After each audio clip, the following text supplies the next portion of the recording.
Hello and welcome to Dice and Demons. I'm Emma, and today I want to show you how I did some tiles that I used as a sort of photo backdrop for my orcs. These square tiles I have from a dungeon mold from Green Stuff World, and on the other side there is actually a really nice sort of a brick effect. But while I love that for fantasy, I thought that something a little bit more smooth and sci-fi like for the orcs would probably work better. So I actually did some of these tiles using the molds, and then I just waited until they dried, and then I used the sort of the other side, the unmarked side, to do my own designs on. So here you can see I'm gluing some sort of plastic card with a bit of texture in place, and then I'm using an engraving tool. This is also from Green Stuff World, to do some designs like nails and stuff on the edges. And to make sure that I get some nice square outlines, I'm using some nail polish. And I think the nail polishers really, they really enjoyed this because they haven't been used for years. So now they actually had sort of a function. Then I also, I did more of these effects sort of thing with the textured plastic card and glued that in place again. I found out that super glue doesn't work that well on these tiles. They're all made using like a stucco plaster, and glue doesn't work that well on that surface. But these are just like examples. I'm going to be casting my own molds later, so yeah, it doesn't really matter too much. The stucco plaster is not that hard, so it I don't know if it doesn't have a really high density or what, and that makes it quite unsuitable for like big terrain projects that you plan to bring to like events and stuff. But for something like a photo backdrop, it's actually quite perfect, because even though they're dry, you can still do these sort of engravings. And then I have like this whole big container filled with like sort of, I don't know, stuff from Clockworks, I think. And I decided that they would look pretty nice also as decoration on top of some of the tiles. So I just grabbed a bunch of those and glued them in place as well. I wanted to have different designs on the tiles so that it would be like a little bit varied and not just a single type of tile that was repeated over and over again. There will definitely be repetitions, because I'm not going to be doing like 30 individual tiles or something. But I still wanted them to have like sort of different looks and textures, and something that you could paint up pretty nicely. I also took some inspiration from the Green Stuff World dungeon molds, where they had some of them were like tiles in some places, and then in other places they were like sort of depressions into the tiles, so it looked like there was like a water effect or something. And I wanted to do that as well for my orcs, so I just kind of scraped away some of the plaster to make it look like there was room for like some sort of gooey effect or something. I love any type of gooey silly effect. So as soon as I had seen that on the dungeon molds, I knew that I had to do something similar for my own project here.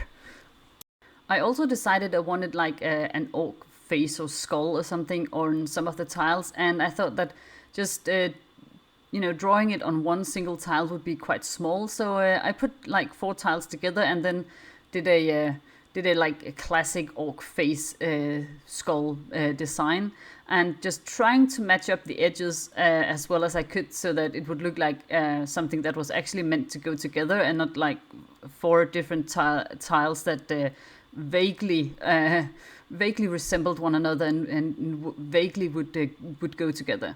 So I think it worked pretty well, and I was it took a little bit of time doing this, but I was like really enthusiastic about the whole idea of making tiles with orc faces on them. So a little bit silly, but it wasn't hard to do. It just took a little bit of time, and the orc face here is like not the most complex drawing in the world. So I think most people could probably do something similar in freehand, or at least just print it on a piece of paper and cut it out and trace it from there. So here you can see the different sort of tiles I ended up making. I could have made way more, but I thought that this would have to suffice. You can also see I used some sort of like metallic grid pattern and glued that in place. It turned out that was perhaps a little bit difficult to get out of the molds once they were done. But yeah, so you can see here I'm using some silicone. This is like bathroom silicone, and then I'm going to be mixing it with the cornstarch. And that's just because, you know, high grade silicone that you can get for like mold making is it's better. There's no I mean, I don't think there can be any two opinions about that, but it's really, really expensive. And for a terrain project like this, where I don't need like really high, sharp details, I thought, well, why not just go with the DIY solution and yeah, stuff you have perhaps even already lying around the house. So it took a little bit of work, but once I was happy with it, it has like the consistency of Play-Doh or something. And I put it on a piece of wax paper to make sure that I wouldn't glue it in, you know, glue it in place somewhere. Then I put a little bit of water on top of it. I don't even know if that was strictly necessary. It's just to get my fingerprints of the silicone. I don't know if I even had to do that, but yeah, I did, and then I just pressed it in place without you know, trying not to break the tile in the process, while still making sure to get as many details as possible into the mold. I left it for a couple of hours, I think, and then I just relatively carefully tried getting the tile out of the mold. And as you can see, it actually doesn't have any real problems, you know, being released from the mold. And I think most of the molds came out looking pretty good. It has some of the details. It's not, again, as sharp as you might want it if you really were going to make like miniatures or something. But for a terrain project, I think this works quite well. I was definitely pleased with it, and I have to say I was especially pleased with the price. It wasn't free to make, but almost, and I have much more both cornstarch and silicone lying around. So I can do a lot of other projects like this. So here you have the stucco plaster I'm using. As I said, it's not that durable. It's if you use like resin or like high grade plaster like dental plaster, you'll definitely get something that is more durable. But this is, again, way cheaper than any of those things. And as this is just for a sort of, well, it's a terrain project, it's a photo backdrop, and it's just going to be lying around my house anyway. So I'm not going to be moving it around or playing on it or anything. So I thought, well, I mean, why not just go for the cheaper option and see if it works? And I actually think it worked pretty well. It also has the advantage of setting really quickly. So within just about 10 minutes or so, you can try taking them out of the molds. And as I am an impatient person, I really enjoy that fact. So here you can see I have some of these of the tiles I managed to make, and I'm gluing them onto a piece of thick cardboard.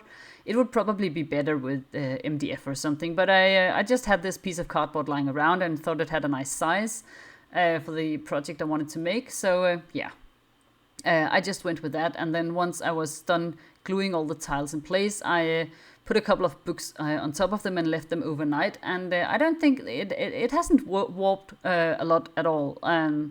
So again, for a big terrain project that you're going to be, you know, playing games on, I would probably go for something a little bit more durable. But for this project, it worked out just fine. Then I take some ordinary like acrylic black paint and use that to paint the entire thing. You could also definitely spray paint it, I think, but the weather today was absolutely horrendous. It's just been raining and raining and raining. I mean, I suppose it's a bit of an improvement from yesterday when it was snowing in April. So anyway, I decided to just paint it using ordinary paint so I could stay inside because I prefer that when it's raining.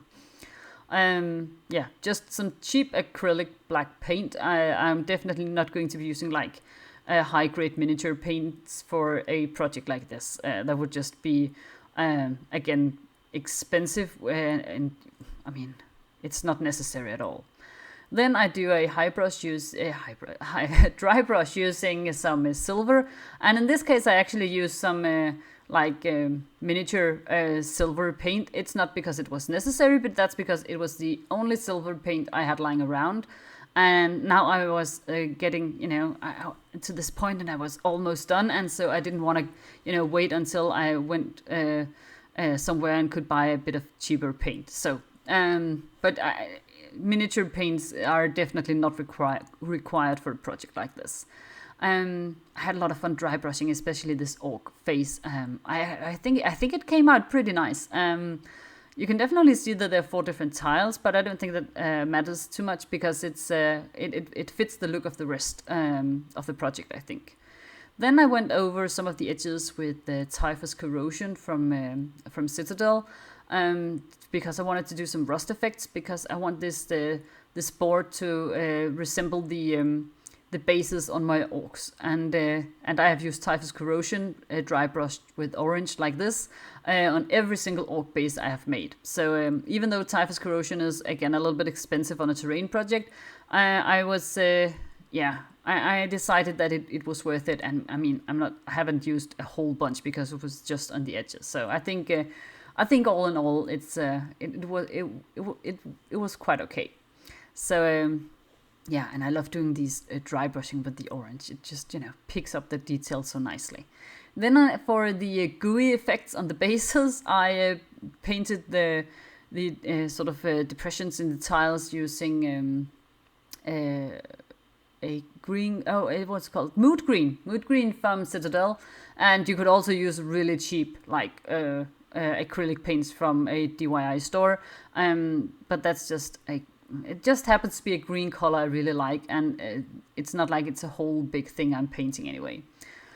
While waiting for that to dry, I picked up the silver again, and then just did a couple of edge highlights on some of the tiles, especially here on the orc face or skull, just to sort of highlight it a little bit and make it stand out from the background and some of the other tiles.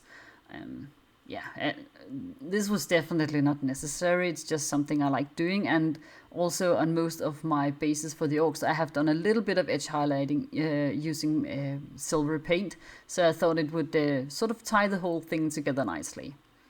Then I grabbed a little bit of yellow and put that in the toxic waste swamp thing, whatever, and I had watered it down a little bit, and then I used a bit of I think it was Warp Lightning, the contrast paint, just sort of to get an inky thing that would mix with the watery yellow. And so I could do sort of a really quick, really, perhaps not too detailed of a wet blend, but just something that would make it look like this is a nice, wet, slimy area where the colors, go together pretty well. Then I grabbed some UV resin from Green Stuff World and put it all over the surface here. And you have to work a little bit quickly with it, especially if you're working in an area where daylight comes through, because otherwise it will start to dry up before you even hit it with a UV light. And I should probably have pulled down the curtains, but I didn't want to bother, and I managed to get it done before it set too much. And then I just grabbed a UV light and spent a couple of minutes sitting like this. And this was by far the point in the project where my patience was tested the most. I'm really always tempted to just sit there like 10 seconds or so and then call it done. So here you can see the board as it looks with the slimy toxic effects and the highlights and everything. And I put it there. I have like a rotating device from Green Stuff World where you can put your models on. And I basically wanted to do that because then I could get my flying orc to bounce around. So that was the main thing why I did that. So as you can see, this is not nearly big enough for like fielding my entire orc army. But I just wanted to see how all the tiles would look when I put them together before I perhaps went head first into a like really big board where I could actually field my entire orc army. But this was actually it was pretty easy to make once I had done the tiles and made the molds. Casting them and putting them together and painting it was a really quick process, and it's quite fun. I mean, especially doing like the orc face and everything. I mean, of course you can see these tiles aren't of as high a quality as something you would buy in a store or something, but for like, especially for orcs, I don't think it matters too much that they're a little bit crooked and that some of the details are perhaps not as sharp as you might wish for.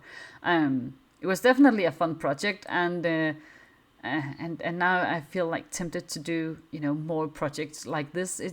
There's just something like fun and sort of like building Lego or something, with making all these tiles and putting them together in different ways. I don't know. Perhaps I'm a little bit childish when it comes to that. I just had a lot of fun doing it. So that was what I wanted to show you today, and let me know in the comments section if you thought it was a good idea, or if you have any other ideas for what you might do with tiles like these, either the sort of official tiles from Green Stuff World or tiles you might be able to do yourself. Let me know. Any sort of comments and ideas would be most welcome. So if you want to stay up to date on my projects, you can also find me as Dyson Demons on Instagram and Twitter, and you are more than welcome to join us in the Dyson Demons showroom on Facebook, where you can show off your own awesome painting projects as well. So thank you so much for watching, guys, and I'll see you next time. Bye!